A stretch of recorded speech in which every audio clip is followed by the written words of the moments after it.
everyone. It's Bank Holiday Monday and the season's finally over, thank God. But Spurs did stay up, so let's start with that. So yeah, good afternoon, everyone. First, to introduce my guests. I have four guests today. So first of all, Jack, how you doing, man? I'm all good after Back yesterday. in on the show. Thankfully, Jesus Christ, back in again for another go.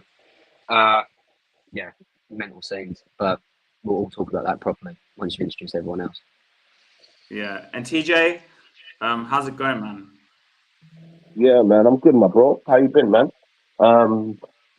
Just, I'm just so happy we stayed up, man. Honestly, on a serious note, because going down and I'm watching all the West Ham videos, man, it's dark times.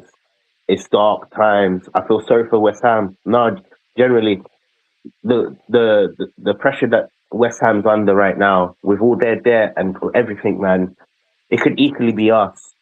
But I'm good, my bro. All good. And then Joseph, nice seeing you yesterday. Thankfully, we're celebrating instead of me getting smashed and up in A&E. So it was positive there. How you been since yesterday? No, I've been good.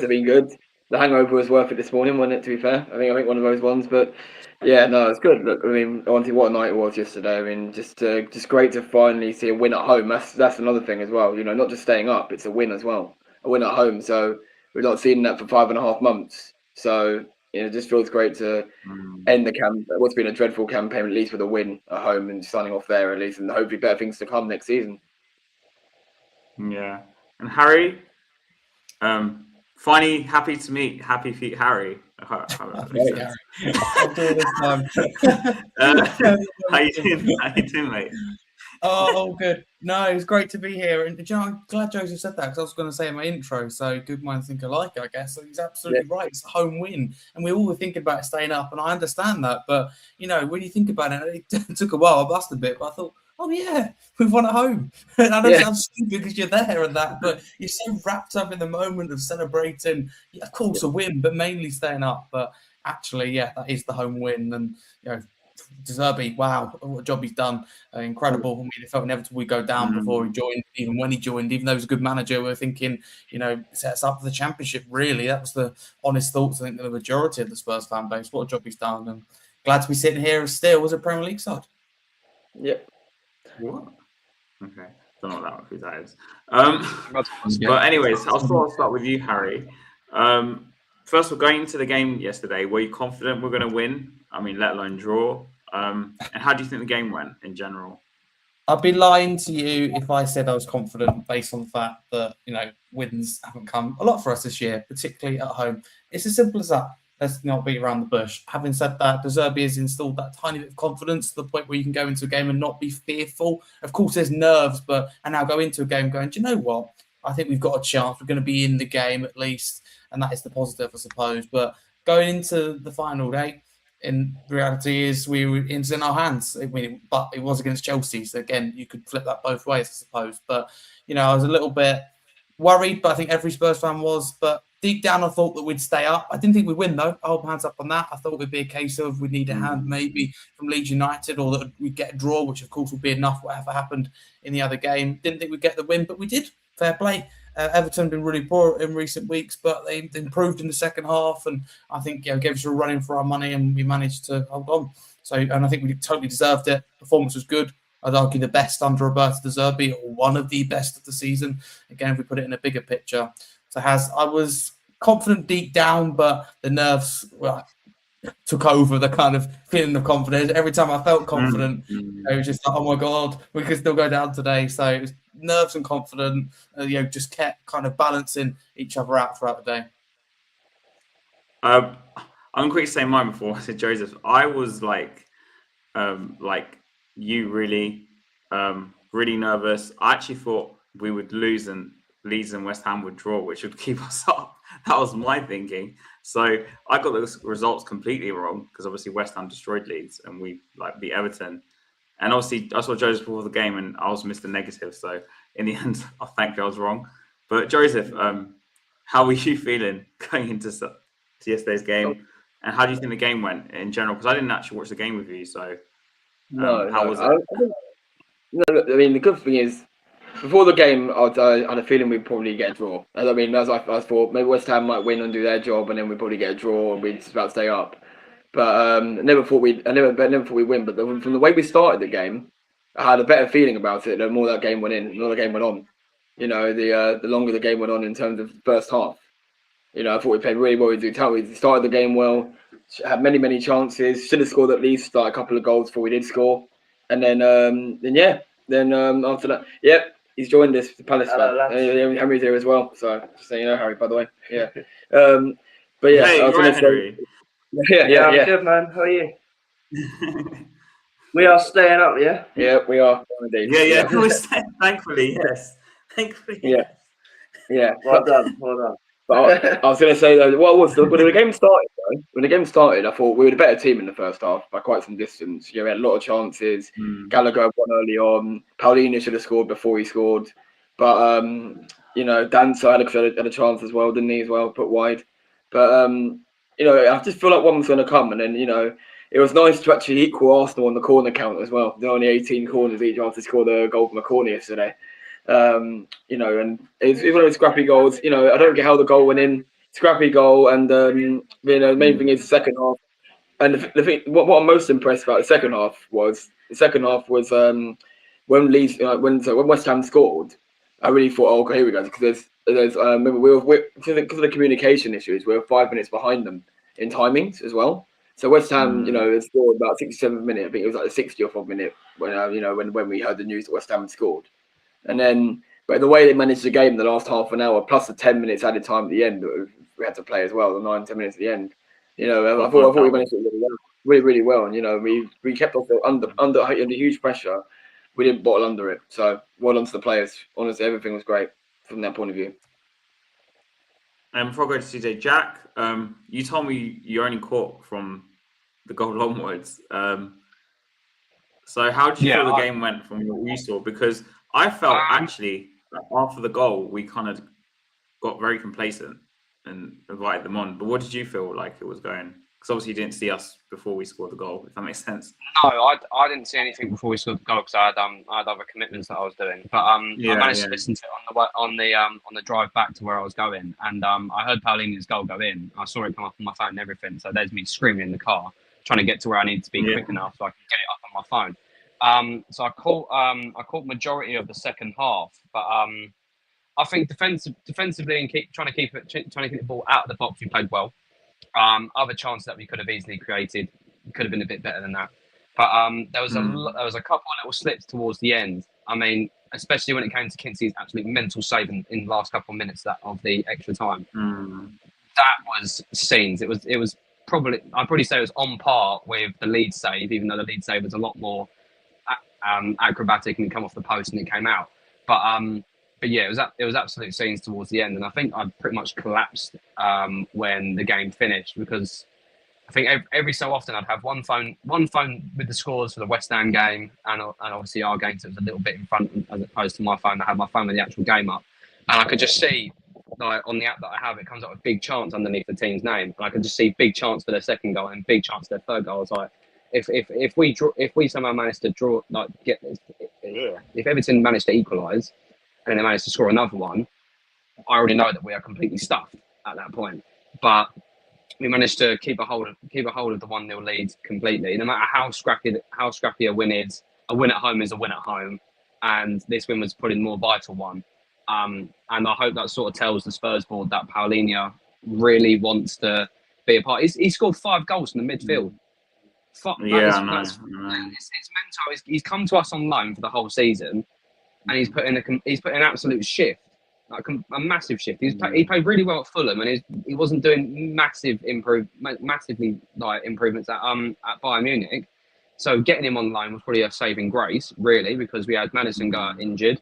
We had Kulusevski, who could fill in that gap if we needed to, go out injured. We needed someone else to fill in. That centre mid spot, and you can't play one centre mid. Yes, we've got the youngsters, but I think the team that we wanted to have was a bit more experienced, as well as blending the youngsters in and blending obviously other people in when we were coming on as subs. But apart from that, with looking at the stats after the game finished, I think we had a very strong game. Like, I think I saw at one point up 19 shots at goal, bear in mind, only a few of them passed that were on target. But the fact we had that many shots in probably about 60 minutes or so, I think he came up on there. That's the most shots I've seen the whole season from us in 60 minutes. Yeah. You know what I mean? And that just proves that in the couple of games that De Zerbi's been here, he's managed to put some sort of screw in for us to be winning games and to be playing a little bit better. It slightly reminds me of when Harry Redknapp retired from managing and then came back for 3 games for Birmingham and managed to keep them in the league that they were in. It's sort of on par with how De Zerbi's done and how Redknapp's done. He's managed to take a team with a couple of games left in a crap position, somehow spin it, and they both came out above, and stay in the league. So look, I'm just happy that we got the result we needed. I've been saying to Harry the whole time, one of 9 whole scenarios would have sent us down, and that is if we lost and they won. Luckily, it didn't go down that way. It went down as both teams won, and we stayed up with the 2 points above them. So I'm just happy we're still in the Premier League, but a massive rebuild is needed. Massive rebuild. Whether it's medical staff, different on coach. Like we've got De Zerbi in now. I think they want to cement him in that head coach role. But yeah, a lot of players is a lot of players are needed to fill in gaps for injuries and stuff like that. Because if this scenario happens again, where a load of our best players are injured. Hold on, before you say what's going next, I've got a question on that topic. So hold your thoughts. We were gonna go. You were going on to say. I've finished my point now anyway. So we just need a rebuild. That's all I wanted to say. Well, you're next anyway, so cool. Yeah. No. What I was gonna say in it, hold your points on to like what's next for Tottenham, innit? Like, because I've got a question on that, and I'll end with that question. Innit? Cool. So, look, I was proper nervous before the game, through the game, even at the end of the game. In the pub, in a different pub, in fact. I usually go to Coaching and Horses. Now I was like, what's that pub called? The White Horse? The White Horse. Yeah. That's a bit of a local spot, you know. I got home quicker from that location. The only problem is that pub is hot as hell. Hot as hell. Smelling like sweat and everything. It's hot. Stuffy. So yeah, man. Watching the game, we performed. We done what we needed to do. Let's make it clear. We knew that a draw would have put us through, but Tottenham decided to go for the win. And in all fairness, we just needed to stay up. Let's make it clear. Now, the question I have for you guys: what is next for Tottenham in terms of next season? A lot of these players have to go. Do you agree with that statement? Yeah, for sure. I think there's quite a few have to go. Yeah, quite a few. I mean, I think obviously Romero will probably go anyway because I don't think he wants to stick around. Although he was there yesterday, so really which I felt weird out to all the reports. He wasn't there before, so I did find that interesting that he was there. That he clearly reversed his decision, whatever reports are saying. I think a lot. Who else needs to go? And obviously, it's quite a few. Obviously, Morney won't be staying, so he'll be going back. And we get some injured players back, don't we? I mean, to be fair, Kudus is back soon. I'm hoping for the new season. Kulusevski will be back, hopefully as well. So we'll see.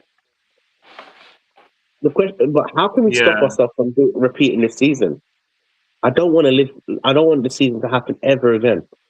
No. We are a football club. TJ, the good news is we've got 1 game a week. We've got 1 game a week for the whole, rest of the season, next season. So there's a few cup games in between. I'm sure that loads of people are going to be able to adapt to his methods and have much more time on the training ground So you'd like to think under a proper coach like De Zerbi, it should hopefully help. Yeah, I agree with that. Happy feet. What's your opinion? Happy feet, yeah, definitely call me that after yesterday. You can call me Happy feet. No, that's my nickname for you, my friend. I know, but it's up at the moment. No, to answer your question, what needs to change?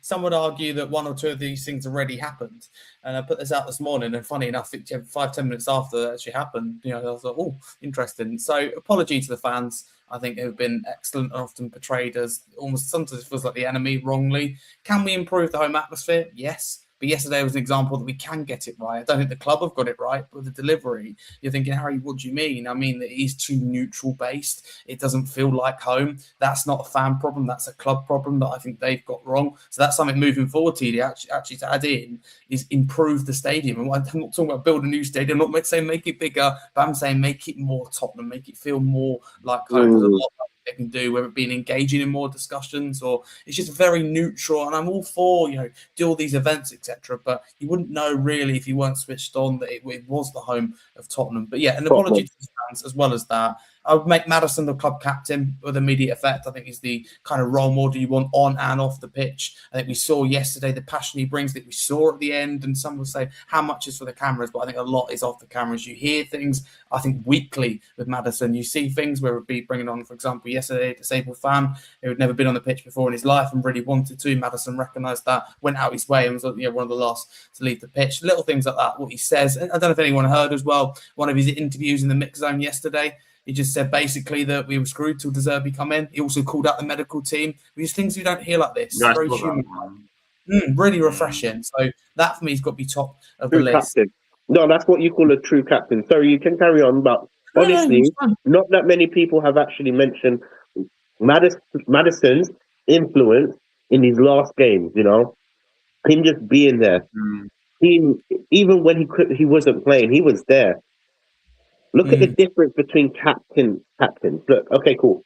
I just want to mention something, and I said I was going to mention it on today's show. Romero, what I said about you changed my viewpoint.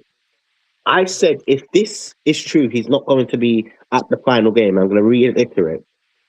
I don't expect him to be at Tottenham today. That's what I said. I said, I don't expect him to be at Tottenham today. In fact, I will personally fly him, drive him, teleport him to wherever he needs to go.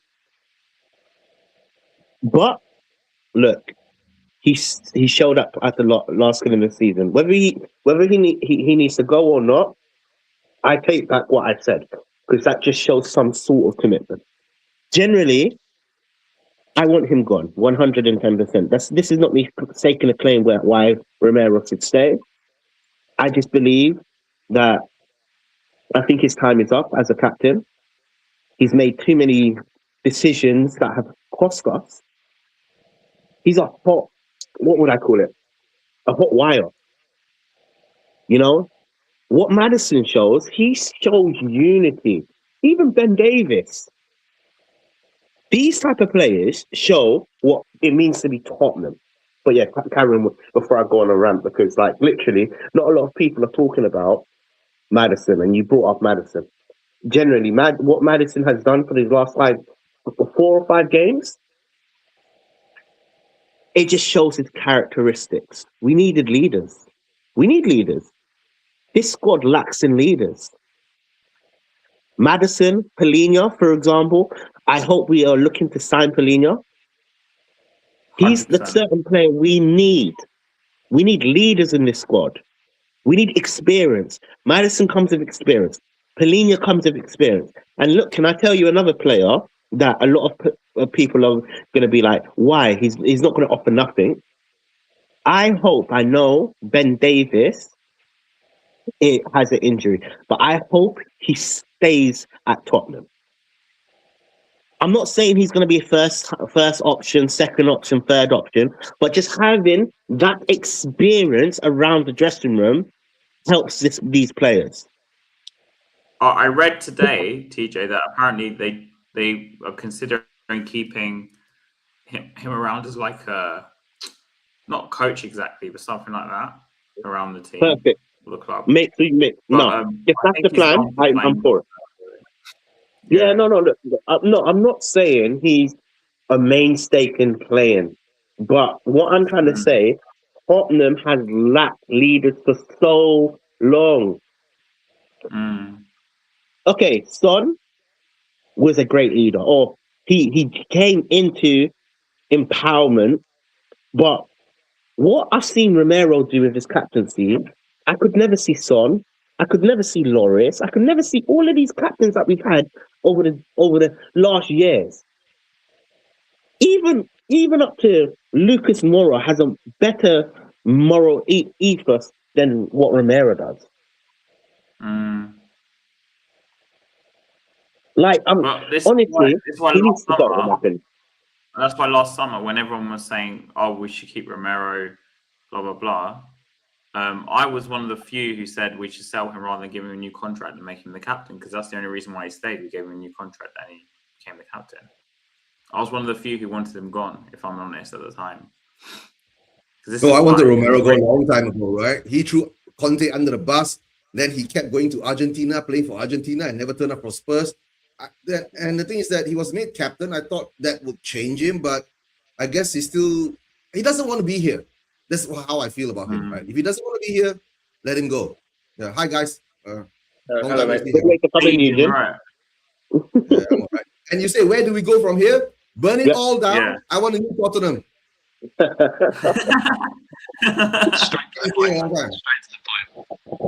Yeah, no, look. One thing, bro. I thought you were Enoch in though. I thought you were Enoch in. Before you go into that, one thing I feel like we all agree on. I just want to morally say this. What he means by burn it all down, we need a reset. We need to start building again. And I think we all agree that we need a reset. We need 100%. To start this club from this building process from the foundation upwards, because it's not been good enough. Sadly, most of the players that we've recruited over the last 5 years, 1 out of 5 of them become good, or we have a low percentage of great players. And look, let me make it clear. As Tottenham fans, you should want to be the best of the best. Proof is in the pudding. And it's going to hurt a lot of people, that I say this. When you've got your rivals winning a title and Tottenham's facing relegation, you have to question one thing. One thing only. I got to correct you there, right? We don't have rivals, right? Our rivals. Yeah, we don't have them anymore. But that's my point. They're not our rivals. Yes, Spurs fans are being so deluded. Remember what I was saying, right? No. We've got deluded pride, right? Let me correct you though. No, let me correct you though. History doesn't lie. Whether I agree with what you're saying, 100%. We're not rivals with Arsenal. We're not rivals with Chelsea. We're not rivals. We've never been rivals with any of them, right? Apart from financially, we've been rivals to them. In footballing sense, we've never been rivals to them, because ever since the 25 years under Daniel Levy's reign, right? And now he's gone. That's why we'll come to the Enoch out thing later, right? I've been saying I'm willing to give Enoch one last chance, and it's this summer transfer window, right? Because if they show ambition, right, they will sack Vinay because he's a gooner, right? Why are we bringing people from our most, I'm not going to say rival, right? In the sense of football, but we have that sense of discomfort between these two clubs, for so long. Eugene, for what I read, Lange might go, but apparently I heard that Vinay's staying. At least from what I read this morning. It doesn't matter. Get one out first. Get at least one out first. I've been saying Lange going is a good sign, because De Zerbi will have his standards. Remember, he's already come out and said, right, we need better level players, right? Because I know his Italian, trying to translate it into English in his mind, the way he talks, right? I understand what he's saying. We all understand what he wants, right? But the problem is that, does our board understand what he wants? Does Lange understand what he wants? Because I want a DOF, one DOF, not two, not 3, not 4, right? We're not having a cook-off, right? One DOF that how we say, De Zerbi wants, right? That can work with De Zerbi and understand what De Zerbi wants. Yeah. No, you're right. You want a DOF that is aligned with the De Zerbi's ethos. And I want that as well. 100%. One thing that we don't have right now is a structure that connects the top to the bottom. What I mean by this, recruitment always wants to recruit because of club-based basis. And it's been happening for years. Look at all the players, Mourinho, Conte, even up to Pochettino. All of these managers have wanted a player and got something different. And that's because we don't have a connection from what you're saying, De Zerbi. And I agree. We need one DOF. That's all that matters. We just need a structure. That's why this reset, this is a wake-up call to Enoch. If Enoch truly cares about Tottenham, yeah? If Enoch, let me make it clear. If they really care about Tottenham, whether you believe they're in or out, forget that, yeah? If they truly care, what has happened, will never happen again. Should not happen again, right? Will never. It should not happen again. Right now. Never. I don't want to ever see it happen again. Yeah, it should not. And the truth should not happen again. It should not have ever happened to us at all. That's why I said never. Right? Never happen again. Right on. So, but okay, we have to move on from now. Is right. The season's over. Somehow or another, we scraped through. Right. De Zerbi seems to be the correct manager to bring us to the next level. Right. It looks like that. Okay. Because to tell the truth, if you're talking about proven winners, he's actually not a proven winner. What has he won in his career? Nada. It's the same thing. You get what I'm saying? But we're putting our hopes on him is because in the last 7 games, right, we did get 11 points and we did survive this scary moment that we had to go through. But now it's up to the board, right, to support him, that how us fans, right, see that he's being supported. And the thing is that a lot of us fans now, I'm not sure, right? I'm sure on the panel here, we know, right, because we are YouTubers and all that, we have our opinions and all that. We know what is wrong with the club, right? It's the recruitment is bad. Our medical team is questionable, right? And it's not a problem that just came up 2 years ago or 3 years ago during Ange. This has been accumulation of past 25 years, right? How are you going to change that accumulation of past 25 years overnight? That's why I didn't blame Enoch when Levy got sacked. I'm glad they sacked him, right? 6 years of being Levy out, Enoch out, right? At least we got one part of it done, right? The next part now, that's why I said that I'm on hold on the Enoch out thing until they prove to me, right? Nothing has changed, right? And we go back to square one again. Then I'll be banging the Enoch out drum again, right?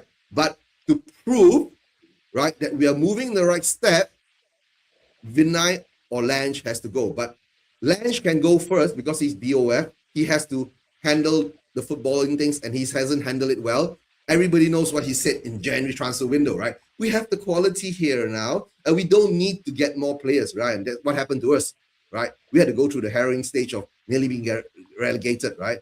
But whether that's his fault or whether that whoever fault is that, was it Enoch's fault? But I think when Levy got sacked, I think Enoch basically just gave Vinay and Lange the free rein because I heard a rumor, right? The person that actually sacked Frank was not Vinay or Lange. It was actually no. The order, the trigger was pulled by Boucher. What's his name? Charlie? Is it Charlie Boucher or something like that? The son-in-law of Vivian. Right? Oh, wow. I thought it was a data analyst guy. Because a lot of the news outlets around that time Martin Follicott was just the person delivering the message. You get what I'm saying now? The person who pulled the trigger was not Vinay, was not Lange, right? He was actually Charlie Boucher or something like that. If I'm not mistaken, his name is Charlie Boucher. Right? Quick one. I just want these to have a say as well, you know? Yeah. You know what I'm talking about. You just hold your firing pin because me and you can get into long arguments. We can go into discussions. Hold your fire thing. Don't use all your ammo because I have a few things to say about what you've just said, didn't it, that I disagree with. But I want to just extend the panel to like Harry Scarf and all of these guys. Yeah, Harry. So what's your opinion about the Jack, conversation that Fusion's saying? Yeah.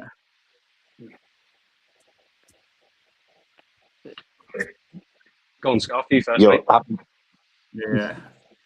Yeah, no, thank you. It's been interesting to hear what you've all said, and just basically to go off what I said earlier about where do we go from here. The only things I'll add to that is I do think that Lange has to go for me. I don't think Vinay will, so I'm not going to include him in this conversation because I just don't think. Oh, I don't know what you're asking something. No, what I was going to say is, I was just, I don't know what was even, yeah. I would say Lange because Lange was sacked by Aston Villa in the words of the club statement for consistent underperformance in his transfer window. Well, his only job was the transfer window, and he was the only one really in charge of the transfer window. So make of that what you like. Incredibly worrying, if you ask me. So his head has to roll absolutely, to learn lessons.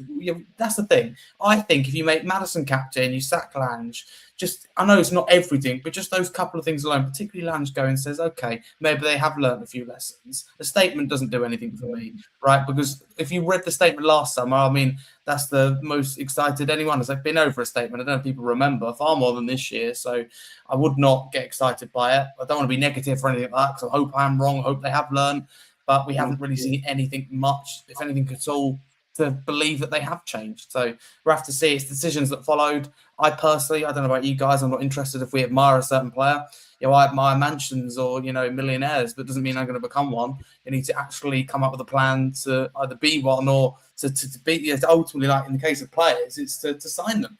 Why Tottenham you're not in the conversation, these big top six players? So TJ asked the question earlier, and what I would say is his shooting has to change. We have to be in this conversation for these players. I get the club will say they've changed in terms of upstairs with wages, they pay Gallagher more.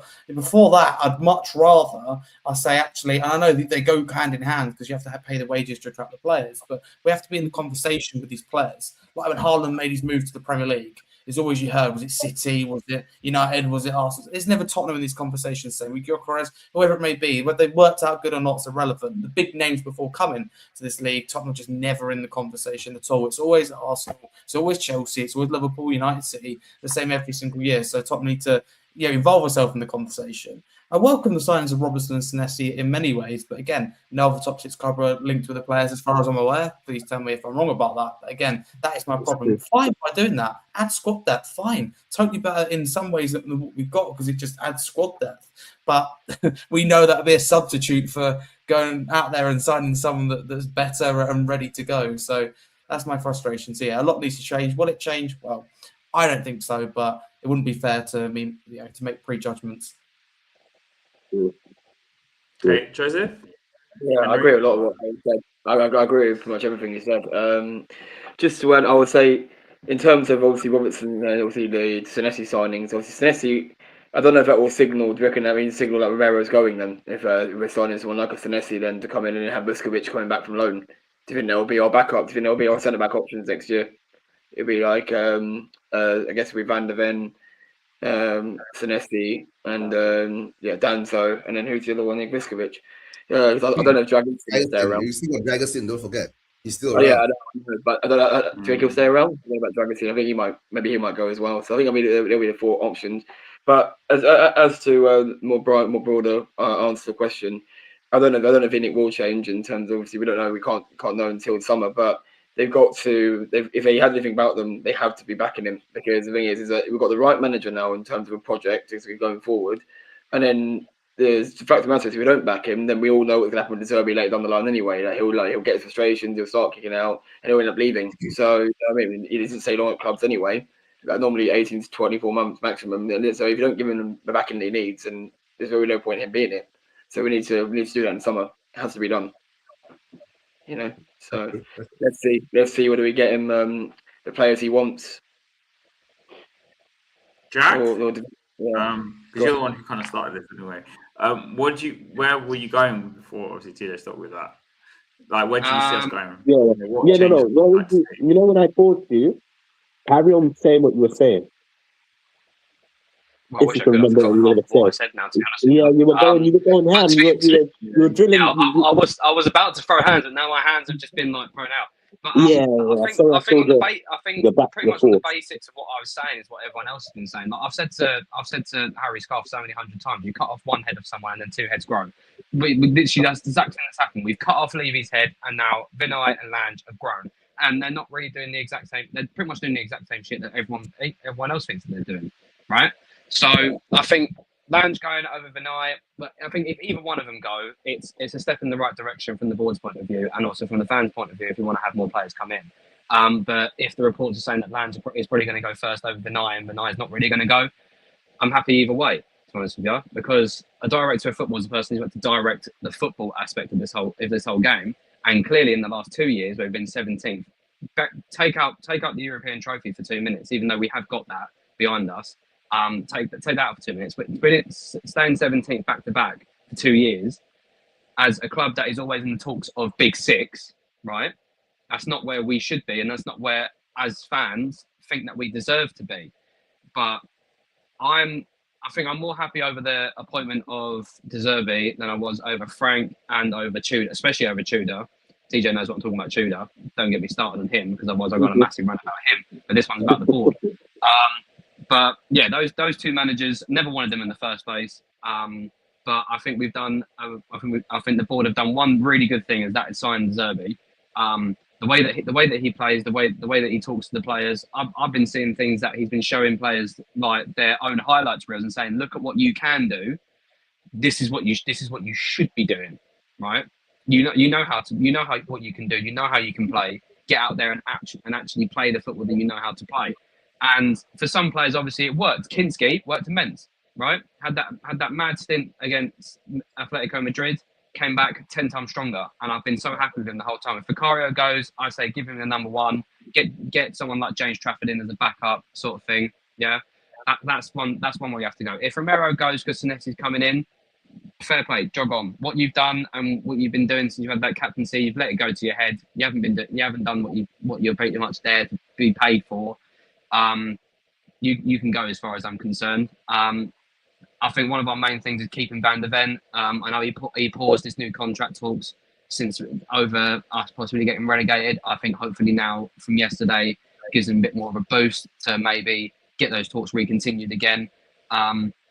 Still got Danzo, who's played another vital key role while Romero's been out injured and red cards and all sorts.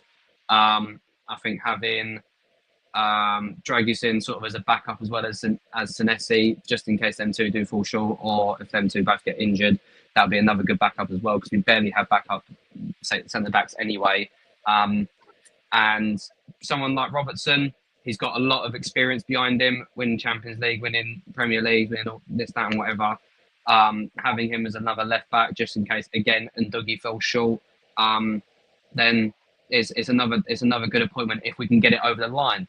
But same thing as what Scarf was saying, we're never in those talks where it comes to massive players that everyone's got headlines over in different countries. And I personally don't think it's going to be a massive situation like that this year, because who realistically wants to join a team who's been finished 17th 2 years in a row? You know what I mean? So, I actually have a solution. I have a solution. But I'm letting you guys say what you need to say in it. I think I've told Haz what I want. I think that will help. It will help us in the long run. But I want to just know what Haz's opinion is before I say mine. I want to go last. Okay. Well, first of all, for me, I mean, we just change the way we do transfers and the kind of profile player we go for. So I think we need to try and copying other people, but Villa's model first, because we need to get back into Europe first of all before thinking about titles and of course anything really. But realistically speaking, I was speaking to TJ about this off camera. I think when we were talking, I was saying, we can go out in the summer and get most of the players we want, which is good. You know, if we can go and get a goalkeeper, a couple of wingers, we definitely need another striker. I think on paper we probably have enough creative players, I think, but I just think we need more firepower up front first of all. Like we need players that can score goals, basically. For me, we have to also understand next season even though we are going to be playing one game a week, most likely apart from like, your cup games, the team ain't going to suddenly just click, I think, to just pass straight back into the Champions League. I think that's unrealistic to think that way, especially under the new manager. I mean, I'm not saying it won't happen. I'm just saying, I'm just trying to be realistic to say, like, we need to kind of get some consistency in terms of like a team selection, first of all, because Liverpool, years and years ago under Klopp, they first had to build like a team. And then he went the summer afterwards and built like a squad when he got Cater and whatever it was, right? But first of all, we're not even in the team stage. Like, we need an first. And it seemed by De Zerbi's comments that he even sort of believes that. He mentioned like 10, 12 players he wants to keep. So he wants to change 12 players. Whether that's going to be realistic in one summer, I don't think so. So at best, you might get 4 to 5, maybe 4 or 5 of that 12 in one window, in say like the summer, maybe 2 in January for lucky. So that's only half Harry, of it. So wait. you need to go out and you need to start building. Eugene, I know what you're going to say. I bet you're going to agree with what I'm saying. Let him land first, innit? Yeah. So we need to start from there. We're starting from like before Martin Yol took over. That's what I'm saying. Yeah. That's where we are. Before Martin Yol took us back into Europe, that's where we are. Anyway, TJ, what were you going to say? Cool. Look, in fact, you know what? Eugene, say what you're going to say in it. I want to know if it's the same thing. Or because what Harry was saying, right? But when De Zerbi says that he wants to keep that 10 to 12 players, right? We can actually sit down and try to list those 10 players, right? Number one, Paulina is not even our player yet. He's a loanee, right? We have to seal that deal. Pause. Right? Pause. Wait. Let me. No, man, you stole my thunder. See, I should have gone first. You stole my thunder, bro. First, right? You say go first. Oh man, I shouldn't have let you carry on. But yeah, carry on, my friend. Carry on. I will go on that part. I want to go on the other part is that we still have Mikey Moore coming back. Oh, pause, man. Man, come on, man. Why are you? Will Lancashire. Who's next? Why are you doing that? Coming back. We've got Mikey Moore coming back. We got Lancashire coming back, right? So maybe that we don't have to buy these style of players, right? Maybe we might have to buy 4 or 5 more players, like what Harry says, right? To build up the squad. Don't forget. For now, I'm not for long term. For the starting of this rebuild, right? Because you say 10 to 12 players, that means that he's going to omit about another 10 to 14 players from the squad. Yeah. His current squad. So, okay, TJ, go ahead. Before I go too far. I don't even know what to say now, man. You must be up. Before he blows up at you for taking out of his thunder, let him speak now and say what he's saying.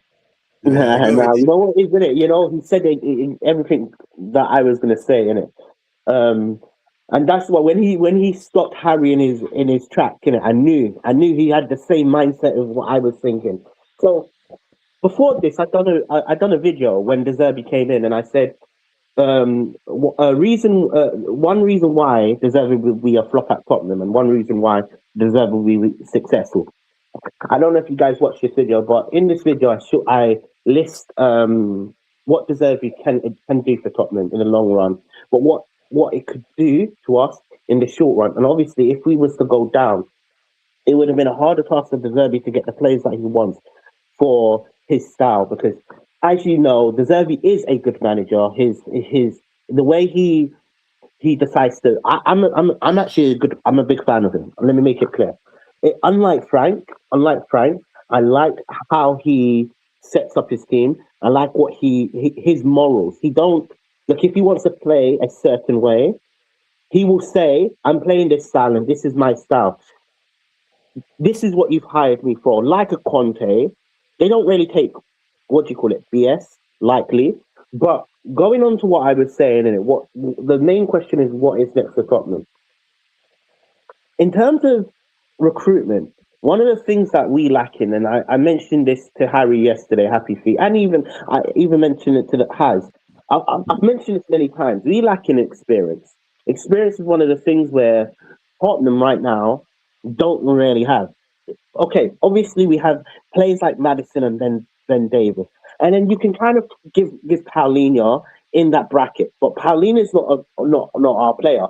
And in my opinion, the main signing should be a player like Paulinho. We should definitely look to bring Paulinho in to make a statement to the fans. Because what Paulinho has represented, honestly, look, there's maybe been 1 or 2 games that he's been really poor, or just poor. Well, poor based on everybody else's just underperforming. You know what I'm talking about? And he's poor. But what Paulinho represents is leadership. We lack leaders in this dressing room. And I'm sorry, Romero hasn't been a really good leader. In all fairness, I'll be so honest with you. Whether you accept if you like what I'm saying or you dislike, Van de Ven, if you're seeing him as a leader, he hasn't really been a good leader. Vicario, they're our experienced players on the pitch. You need to understand when they are coming onto the pitch, they're not. They haven't been really good leaders. Another position that I know we are going to lose, and obviously we spoke about this last show about the goalkeeper situation. I right now I believe Vicario is going to be losing. You know, whether it's a mistake for him to leave or it's not. I think it's a good. I think he needs to go. Personally, we need definitely a better number 1. However, we were speaking about this last show, me, Haz, and Eugene, and we were talking about what does that mean? Is Kinski going to be the number 1? Yeah. Now, for me, 1 game a week, and remember, it's unrealistic to get 6, 7, 8 players. This is where you have to justify where is important. Where do we need to spend our money wisely, right? I was saying there's alternative options. We could bring in an experienced goalkeeper like a Ter Stegen, and then obviously Eugene mentioned what is it called? What was the goalkeeper you said? Edison. Yeah, Edison. Yeah. You know, Edison. You know, these goalkeepers come with experience, and obviously they're in their latter stages of their career. And what I mean by this is, I'm not saying this is going to be our main state goalkeeper for the future, for the next 5 years. I'm saying for 2 years they're going to come to Tottenham and be within Kingsley, which I think personally deserves to carry on playing in goal. In terms of what he's proven, what he's done so far, it seems like he is a natural fit to De Zerbi's system. 1, he's good with his feet. These things play a big part in why De Zerbi kind of because Vicario's not good with his feet. We can see this already. No, he's awful with his feet, TJ, man. That's my thing. The reason why Ter Stegen is a good option for De Zerbi, he's also good with his feet. Long passes. You saw it under Barcelona. Also, TJ, can I just add to you quickly? You know, look at Arsenal, right? They brought in Kepa. Yep. I'm not saying he's starting for them, but he's like latter end of his career. Yeah. As a backup to Raya. 100%. And Raya's a way better keeper this season. So anyway, yeah. No, 100%. No, this is not about. Look, if Kingsley's our first goalkeeper, he needs to have a goalkeeper with experience challenging him. And sadly, I sadly can't trust Vicario. And in my opinion, I don't even see him. I don't think he's going to be staying at Tottenham. Austin, let's be honest with you, that's not really a big challenge between Kingsley and Austin. So you need to bring in a goalkeeper that is going to be willing to take over that first club, but he's not going to be playing all the games, you know? And I think Ter Stegen is a good option. Now, you're talking about coming from fighting relegation to finishing in my opinion, I want to finish in the top. When I say top half, I mean 8, 9, 10. If we was to finish 8, 9, 10 next season, that shows massive improvement and massive growth. It's a start. Massive improvement of massive growth, right? Oh, yeah. What De Zerbi needs to do, he needs to have it. Oh, sorry. Carry on. Carry on what you're saying. Sorry. Yeah, we go. Yeah, hello. Oh, Hello, lads. hello, mate. You right? Hey, Henry, you right? Yeah, I'm good. Joseph had to do some housework and stuff, so he's asked me to Oh, step okay. in. All right. Fair All enough, right. fair enough. But yeah, again, we need to get what De Zerbi needs. You know, De Zerbi obviously we need to back him. The reason we're in this mess is because let's be honest with you, we didn't back the managers that we needed to back in terms of Conte, Jose, Conte, Poch. Jose, Poch. That's why we're in this mess. It stems from all of that. The thing is that, right, the feelings that we are getting now, right, it's like we're coming back to the stage of deja vu. Yes, we're talking about things over again. When Conte got us to the Champions League, we wanted him back. Remember the defenders that he wanted, right? The strikers that he wanted, right? He never got them. Of course. That's why he was so frustrated. That's why he blew up in the end. But all I can say at the moment now, right? We only just can sit back and let's see what the board does. And like I said, the most important first step, right?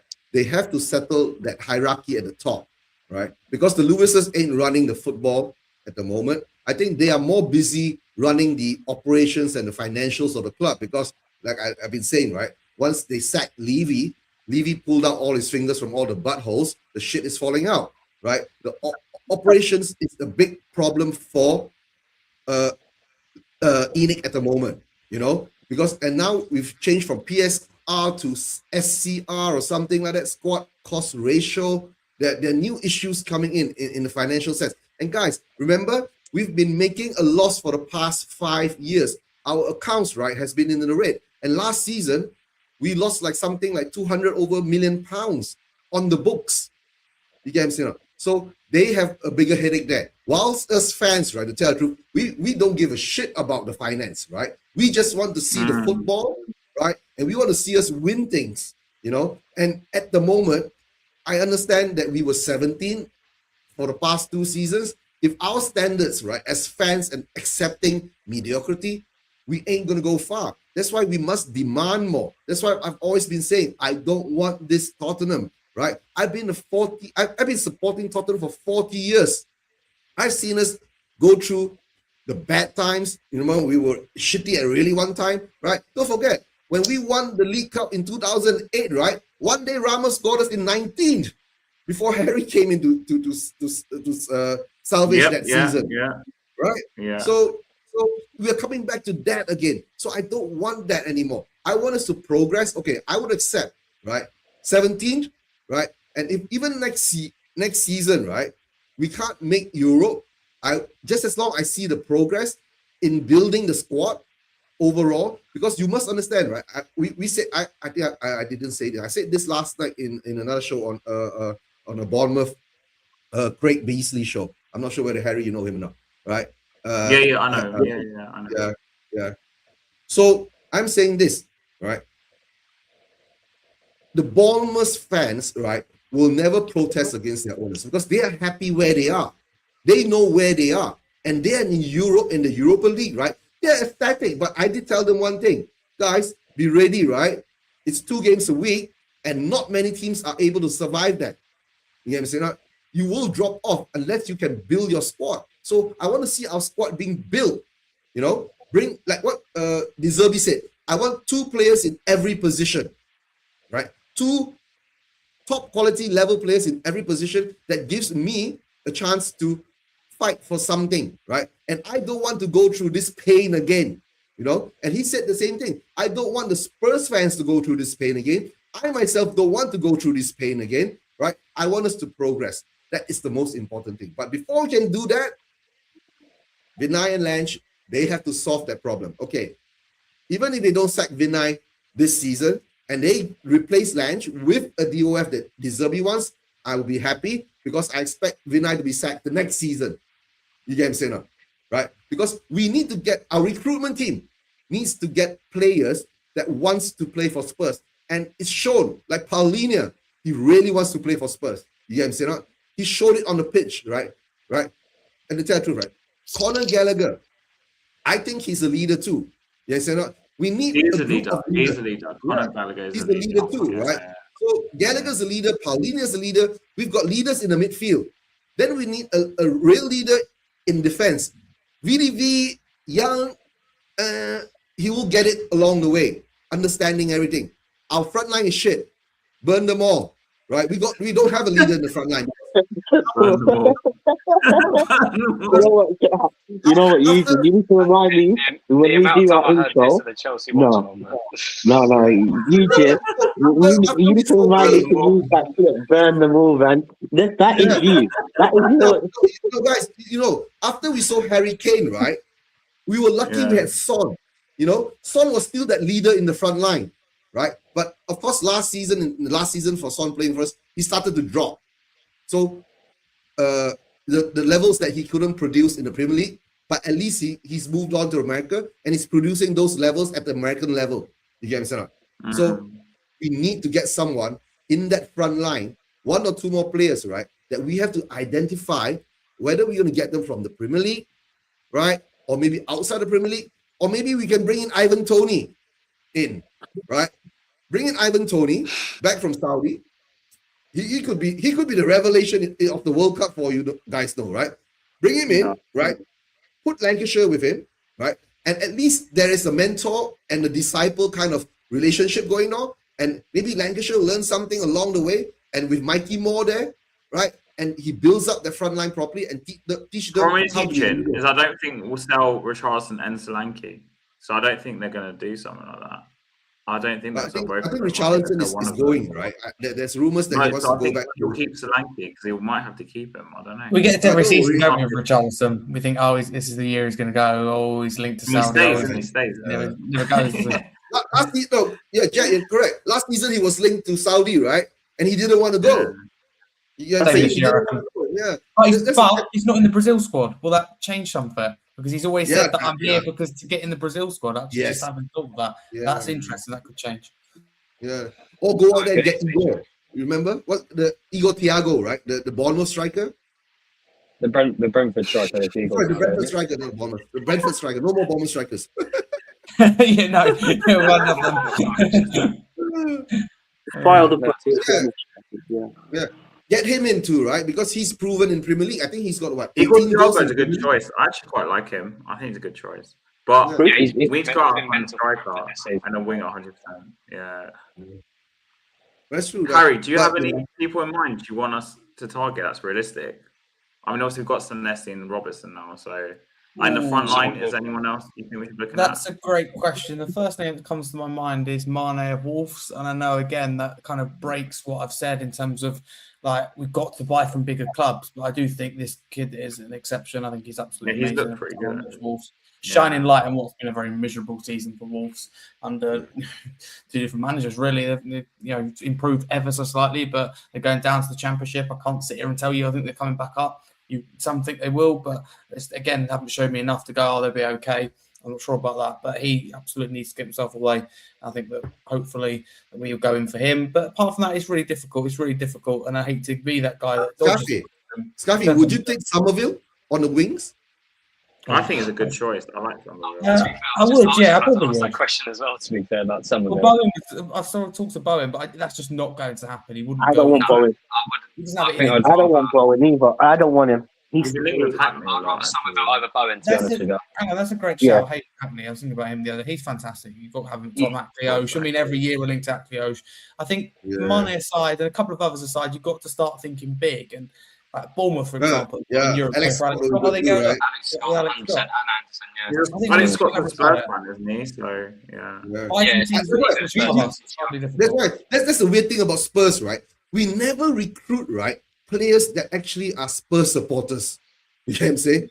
Alex Scott should have been. We should have bought Alex Scott, right, from Birmingham 4 years ago when he was coming up. He wanted to come. I read. Go for him, right? Remember, even go further back, Roy Keane, right? He's a Spurs fan. He went to Manchester United. You know what I'm saying? So we should start, our recruitment should actually start focusing on getting players who are just Spurs fans. Who want to play for Spurs, who have the heart for Spurs, right? And that's the worst part is that even our board, I mean, apart from, not our board, even like our top end of the hierarchy, right? Why did we have to go for an Arsenal we'll call reject, a Villa reject, right? Why don't we go for players that, people who are actually Spurs people?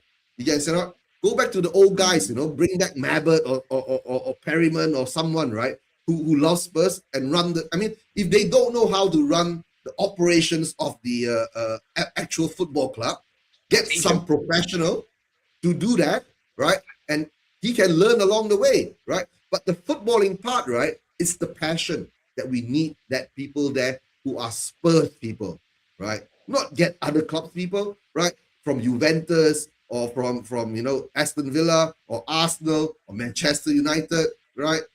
But most important, like I keep saying, De Zerbi must get the DOF he wants, because the footballing alignment has to be to his liking.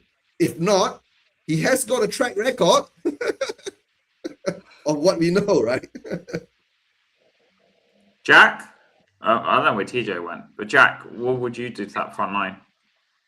I've been saying it to a lot of other people the whole time. Players, to make it quite blunt, Somerville's made a decent situation out of a very bad form of run for West Ham, and I think everyone's seen the way that he's played, trying to keep him into that out of that relegation battle. He's a player that everyone would sort of want. And then again, in the midfield areas, keep Paulinho, right? 100% keep Paulinho. He's proved that he wants to fight in the Premier League. Fulham obviously sold him off to Bayern Munich, hasn't done a lot. He's come back and he's fought his way through. I've said it a few times, but he had the most tackles in the Premier League until he had his little injury, and then when he came back, someone surpassed him. But he had over 100 successful tackles on his first year back in the Premier League, and that is a player that you sort of want to have in that defensive line. See all the passion that he throws out every tackle that he makes to keep it out of the box. Hold on. Go on. Joseph, you have to go, don't you? Do you want to say something before you go about the front line? Or Joseph? I think he might be frozen. So I don't know what's going on. He's gone already. Has he gone? Oh, okay. I can still see his face. But Jump in a minute. All right, Jack, carry on. I don't know what's happening. But no, a player like Paulinho in the midfield as a what do you call it? As like a benchmark for the players that are coming up through the club. He's one of them players that we need to have. Bringing in Conor Gallagher was probably a very decent moment player to bring in. Again, another bit of experience in the Premier League when he played for Chelsea and Crystal Palace as well. We all know what he's capable of. We all know he's a massive workhorse in the midfield. So all the players like Bergvall, Pape Sarr, and all the other midfielders that are going to come up through us, they can learn off both of those two. Losing Son, Mikey Moore hasn't got another chance to learn off a player like that at the moment. He probably could learn it off Kudos and he could learn it off Kulusevski, but Son was the main person that he probably could have learned everything off of. And the same with Will Lancashire. Let's be honest, is he really going to learn a lot of skills off Richarlison? Personally, no. He could learn off Solanke, Jack. To be fair, or Solanke, but the problem is, Jack, is they're going to keep one of them. I think. I just don't see them selling both of them in the same time. I don't think selling both of them is the way to go. But I think if you're going to sell one of them, I think you've got to sell probably the more weaker link out of the two. And personally, in my opinion, I don't know if you agree, it is Richarlison. In all fairness. He always finds a way to stay. That's what. It's not. He always finds a way to stay. He always finds some random way to stay as that number 9. But I don't think he can play that number 9. He can rarely even play the number 10 role, to be honest with you. And sometimes he's all right at playing in the centre forward role because he's sitting deeper and he can move himself forward. But throwing him right up atop the pitch, if someone wants to play a ball over the top of him, he ain't reaching it. But everyone online saying he's the slowest striker to ever grace the Premier League. And if you look back at all the games that you've seen this season, you can see it. You can see it. I mean, I didn't think we was going to get anything worse from Maloney from Timo Werner. And then we bought Kolo Muani. That's another fucking thing that you've got there, right? We've had those two that just haven't brought in what we thought they'd bring in. One playing for Chelsea and playing for Leipzig. Yeah. Mate, Harry, it's okay. Muani's gone. You can breathe now. He's gone back to PSG. It's okay. No, the worst part is, right? how did PSG pay like 90 million euros for him? Because they million bought they him off paid. the back of the Frankfurt. Do you know what? Frankfurt. I He saw was a really good report at yesterday. Frankfurt. At Frankfurt, he was scoring like 20 plus goals a season, wasn't he? I think. Yeah, well, that's the thing. He had it He previously. scored something that crazy. But then again, we bought Sissoko off the back of a really good fucking Euro tour when he played for France. We did the exact same thing. And then look what happened when he joined us. Like it's the exact same problem. We buy a big player who played really well in some sort of tournament or some really good at a club, and they come over and they don't do very well, right? Well, I read a report yesterday. Moani 72 million. He's valued at. I just thought 72? Where? Yeah, 72. You can't be 72 mil with 3 goals in the season. Exactly. I thought 7.2, but someone said 72p. It might be even closer. So obviously, it's nowhere near. But Scarfi, if have that money to pay him for that, then let him carry on with that because I don't personally want to pay it. We're trying to budget it and get it like 50. I'd pay him that. He's not worth 50 either. I think the problem with Moani is right. The thing is that he was something like a panic kind of signing, right? It was. It was right. So yeah, and I think that time we were linked to Tony, right? At that moment of time, right? We were still linked to Tony, and between him and all that, and we went and took him as a loan, right? But surprisingly, right? I don't think Moani we're going to sign him, right? I don't think the Premier League suits him, right? Or maybe the style of football that we are playing that suits him, right? And the thing is that the quality type of strikers or the front line that we need to bring in, we know what we need. We need to get rid of all those pillow foot shots that we do, right? And somehow or another, our strikers only know how to shoot directly at the goalkeeper, right? They don't know how to shoot left or right, you know. But on the point of Tell, he ain't going anywhere because we bought him in. He's young. He does show some talent, right? You know, Guy, right? Who always joins me for my watch along. He has a point there. Tell does have a good first touch. You get what I'm saying?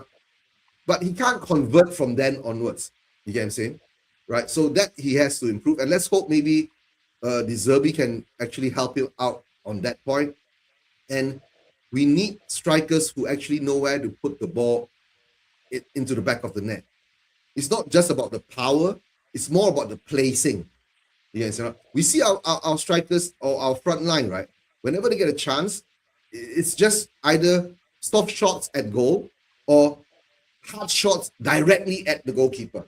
So that has to be taken out of our game. But what kind of quality strikers can we actually pick out now from even in the Premier League, number one, or some, I'm going to say fringe club outside of the Premier League, somebody who might have a talent, right? But whenever we do that, right, we block our youth players from coming up. They don't get a chance, you know. That's been the thing. Remember, we bought Troy Parrott, right? Yeah. Where is he now? Yeah. You know, we sold him, didn't we? Yeah, he's in AZ. AZ Alkmaar, but there's always been a link with him, like sort of wanting, like saying he wants to come back to Tottenham. It's whether the board want to do that though. That's the only issue. We got first dibs on him or something like that, Jack. Because you know there's always a clause. We sell a player, young player, we always get the first refusal or something like that to sign him back.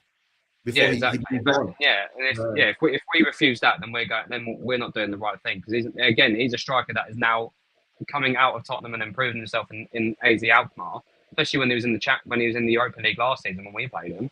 He's definitely proved himself to be of a high caliber of striker. So I think bringing someone like that back, also to help out maybe Will Lancashire and Mikey Moore, show him that sort of way. That's another good thing. Bar Solanke and Bar Richarlison and that sort of factor. I think Troy Parrott's another striker that if we do have first dibs, take it, man, because we're not going to get another chance to have first dibs on a striker, or first dibs on any player for that matter. Right? We're never in the first dibs talks to sign players. Like, the top players, yeah, exactly. In some cases we were, but then other teams buy the players that we're sort of in higher, really like in-depth talks for. We'll exclude Eze, but we are in those sort of aspects. Like we took Xavi Simons off Chelsea, right? That's probably one of the main things we did last summer. Yeah, Chelsea were really heavy. They wanted him as Mudrik's replacement. Main thing we've done all season, isn't it? Really. Yeah, it's only, oh yeah, pretty much. And then he completely U-turned from Chelsea and came to the northern side of London. He wanted to play in that sort because he's played for PSG, he's played for PSV, he's played for Leipzig as well. I think that was I think it was Leipzig. He's played in the clubs that have the rivals, and he didn't think that Chelsea were on that. Like Chelsea have a different sort of way of playing the game, if that makes sense. They have their way of playing it, but he wanted to come to Tottenham instead. So that was the main signing we did last season. Obviously including Kudos as well, and the other players that we got in as well. Permanently making Tell a Spurs player, permanently making Danzo a Spurs player, who both played a massive key role in the Europa League, right? We did some good signings on that point, but we haven't. But then Kudos got injured, Odebear got injured, and then see you later to Brennan Johnson. He's the only person who can fill in that gap. Ooh, I forgot we got Odebear. Yeah, Odebear as well. He's still injured, so he's still yet to come out, right? Yeah. He's still but the thing is that, right? back, but... all these players like Xavi, Kudos, Odebear, and all that, right? What are their timelines of coming back? That is the main question. You know what I'm saying? I don't want to be put in the same position like in the January transfer window. We got players coming back. Our squad quality is good enough, and then we don't sign anyone, right? Apart from Gallagher, Souza, and some 16-year-old Hearts, or what was it? Was it from Hearts or something like that? Is it Wilson? Something Yeah. Wilson, I swear it was. James Wilson. Something like that, right? And to tell guys, right? Most probably we won't ever even see him in the first team. James Wilson. So, because I know Harry needs to go, so we want to close off the show. So Harry, please go subscribe to Harry's Scarf because he's going to actually do a stream in 7 o'clock, right? You probably need to see it before. Yes. Any final thoughts about the future of Tottenham before we close off the show? Oh God, don't. Do you know what? I'm just still, happy that we stayed up, and it's not celebration. And again, I would call out anybody that says that, oh, look at how can you be a top discovery you're celebrating survival? Nobody's showing away from the fact that it's an embarrassing season. It's purely just a relief. What do you want me to do? Go and cry that we stayed up? I'm sure there are some Spurs fans out there that, they've got nothing to talk about now that we have actually stayed up. I know there is always going to be some, but no, just say we need to get the summer right. It's as simple as that. We can't make this mistake again. You cannot have a third season down the bottom. We weren't in a relegation battle last year, but we still finished 17th. That alone is unforgivable. This year's another whole level unforgivable because you just couldn't compete in any competition, let alone even one or two. So, yeah, don't get me started on that. I'll just say we need to get it right as in the summer. Let's see the change because it's very easy to put out a statement, which I put into AI, which was, different results across platforms, but somewhere to meet middle ground, 55% of it is AI written. Just get your head around that. I should have mentioned that earlier. 55% it's AI written. Again, it's not a certainty, but again, I think it tells you all need to know. So that for me isn't coming from them. I don't think they believe that. I'm not convinced they'll change, but I do want to try and be positive because of what we saw the other day. We saw against Everton yesterday. That's reality. So I am actually looking forward to next season. To be clear, I really am looking forward to next season. So don't get carried away, but we need a good summer to make anything we're hoping of possible. No, 100%. Yeah, that's true. That's true, right? And to tell the truth, right? What we've seen in these 7 games is not De Zerbi ball. I think we'll see a totally different way of style of play from De Zerbi coming from the pre-season and the players that he's going to get in and the players he's going to get out, right? Hopefully, he gets what he wants to build, right? And I understand we can't build overnight to become a championship fighting squad. It will take time. I will give him about 2-3 years to build that. But at the same time, like what Scarfy is saying, the board has to be backing him all the way, right? To give him what he wants. If not, we will see the drama unfolding again. And it will be deja vu again. No more drama. Oh, we are. No, Scarfy, imagine, right? Next season, right? We are 16. Woohoo! Here we go again. Progress. Here we go again. Progress. Absolute progress. No. So please go subscribe to Harry's channel because it'll be live later. Jack, where can people find you? You're on TikTok, right? Yeah, people can just find me on TikTok. I'm Jack at All Spurs on TikTok at the moment. Don't look at my last 2 videos. They were pretty much hateful towards West Ham. But if you find it funny, then completely carry on. Carry on looking at it. It's done quite well so far. So if it can carry on going a bit further, then Yeah, that's all it is. But yeah, Jack of all Spurs on TikTok. That's where you can find me, and be looking forward to see what everyone says on comments. Please go subscribe to Spurs Waging TV as well. Regular on here. I'll try to rouse up some Malaysian Spurs fans right over here in Southeast Asia to do a season review. My God, we have to go. If we're going to go through a season review, I just gonna say we're shit. That's all. Fair enough. So yeah, guys, we managed to do it just about. And I guess come on. Guys, before we go, right? The World Cup is coming up. So all you guys supporting England? Yeah, so am I. I guess. Yeah. Let's do this with England shirts on for the World Cup. No, Harry Kane, ole ole. There you go, easy. We still love Harry. You see, we still need him. No, we'll do it for Jed Spence. Everyone buy a Jed Spence England shirt, and we'll carry on doing this when the England games are played. Not for the first week, so I'll be on holiday when the first games come out. But when I'm back after that, Jed Spence on the back of the shirt, mate. That's what it'll be. Yeah. All right. There we go. Yeah. Surreal, I made you a mod in it. So is that okay? Yeah, because he said he will moderate my channel now. So cool. Anyway, guys, I'll see you guys soon. And come on, you Spurs. All right, take care. Come on, you Spurs. Up Spurs.